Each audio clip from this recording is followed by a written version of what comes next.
על בית המקדש, חומה בית המקדש, מי שבוכה על הרגת הצדיקים, ידי מעוז שלו, הקדוש ברוך הוא שומר אותם. יהודי ספרת אתה, שימה דמעתי בנותיך, עליו ספרתך. לא יראה חס ושלום באסון של בניו, לא יראה שום דבר. לא ישמר מוסר, לא ידע דבר רע.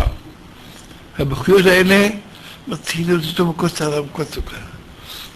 שולח אותם הקדוש ברוך הוא, סופר אותם. דבר שבמניין אפילו באלף לא בטיל. הקדוש ברוך הוא מגן עליו, מרחם עליו. לא שקר דאבה. רבותינו אמרו, מי שבוכה על אדם כשר, חס ושלום לא יבכה על הבנים שלו. לא יבכה על הבנים שלו. הבנים שלו יישארו חיים וקיימים, ישמח בהם. ירווה מהם נחת. לא יצאו נראים כל אבן.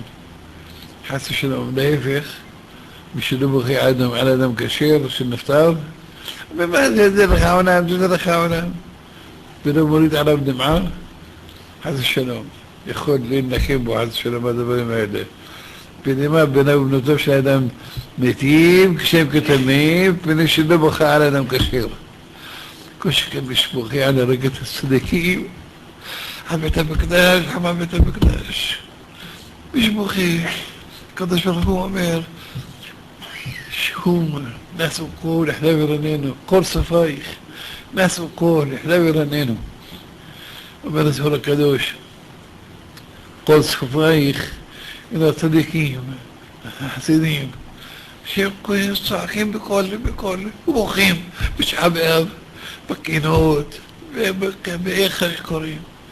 נעשו כל, ונחדה ורננו, עתידיים לרננו לפני הקדוש ברוך הוא.